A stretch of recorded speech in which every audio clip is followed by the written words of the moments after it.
तो इस क्वेश्चन में क्या है ना, एक शॉपकीपर है जो बोल रहा है कि मैं कपड़ा 4% लॉस पे बेचने के लिए तैयार हूँ, आ जाओ खरीद लो।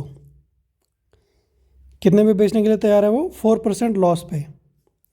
ठीक है, मतलब अगर कपड़े की एक्चुअल कॉस्ट प्राइस थी सीपी, है ना, कपड़े की एक्चुअल कॉस्ट प्राइस थी सीपी, तो वो लोगों को क्या बोल रहा है? वो बोल रहा है कि मेरा जो एसपी है ना, सेलिंग प्राइस है, वो 4% कम है इससे, मतलब 0.96 टाइम्स ऑफ सीपी है ये मेरा सेलिंग प्राइस।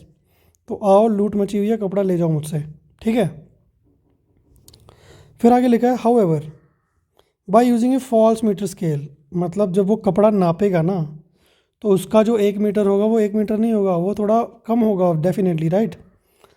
तो मान लेते हैं उसका जो 1 मीटर स्केल है ना, उसकी जो लेंथ है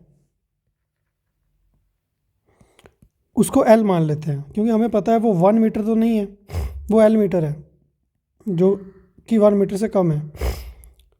तो जब वो थोड़ी सी कम, मतलब एक फॉल्स मीटर स्केल यूज़ करके नाप नाप के कपड़ा दे रहा है ना, तो उसको एक्चुअली में 25% का फ़ायदा हो रहा है। मतलब शॉपकीपर को तो वो इसी प्राइस पे दे रहा है,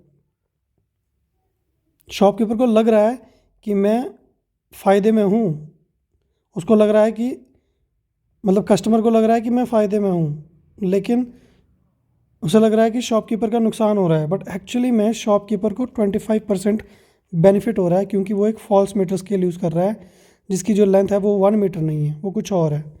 तो क्वेश्चन में यही पूछा है कि भाई उस स्केल की लेंथ है कितनी, मतलब एल की वैल्यू निकालो। एल की वैल्यू पूछिए क्वेश्चन में, राइट। तो देखो हो क्या रहा है, मान लो कोई कोई ग्राहक, कस्टमर कोई शॉपकीपर के पास आता है और उसे बोलता है कि मुझे 1 मीटर कपड़ा दे दो।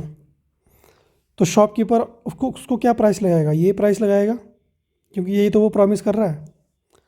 तो यानी कि 0.96 टाइम्स सी पी। अब इसके यूनिट्स क्या होंगे इस चीज़ के? इसके यूनिट्स हैं इतने रुपीस पर मीटर, है ना। तो वो बोल रहा है मुझे 1 मीटर कपड़ा चाहिए, तो 1 मीटर से मल्टीप्लाई कर देंगे इसका। अब इस पूरे के यूनिट्स क्या बन जाएंगे? रुपीस।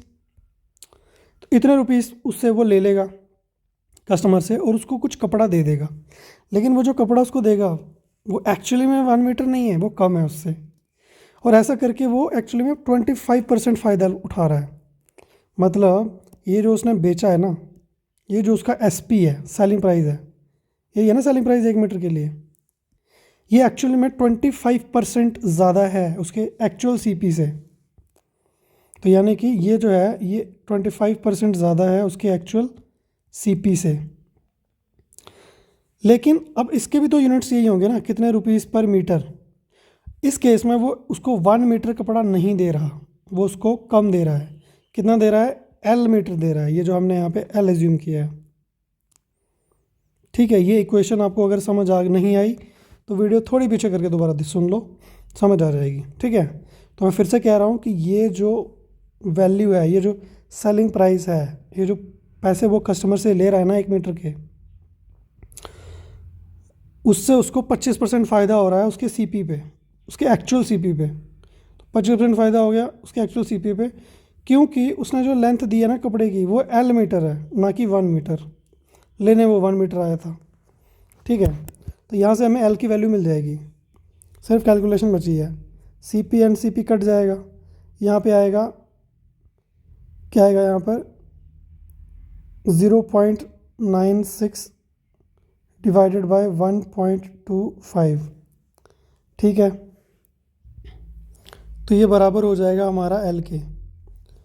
और यही तो एल की वैल्यू हमको पूछी हुई है क्वेश्चन में, तो बस हमें इसको सॉल्व करना है and we will get our answer. ठीक है, तो चलो सॉल्व करते हैं। कितना आएगा? ये पॉइंट अगर हम गायब कर दें तो ये बनेगा 96/125। ठीक है, 96/125। अब इनको डिवाइड करना पड़ेगा, तो 125 96 को डिवाइड करेंगे, ठीक है ना। तो यहाँ पे ज़ीरो लगाएंगे, इधर पॉइंट लगाएंगे, इधर ज़ीरो आएगा। अब पहले 7 से करके देखेंगे। 7 5 ज़ा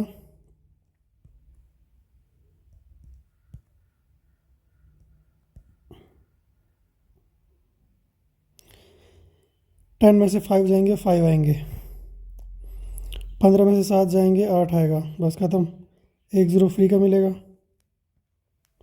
अभी 850 875 से छोटा है तो 6 से करना पड़ेगा, तो 6 से करेंगे तो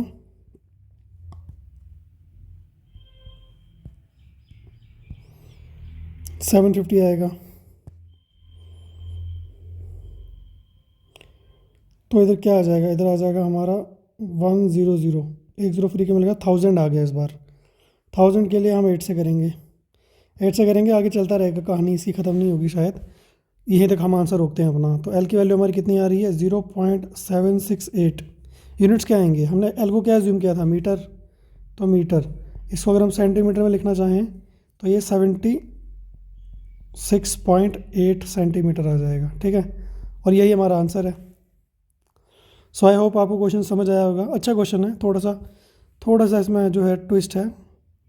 नहीं आया तो सोल्यूशन दोबारा देख सकते हैं आप।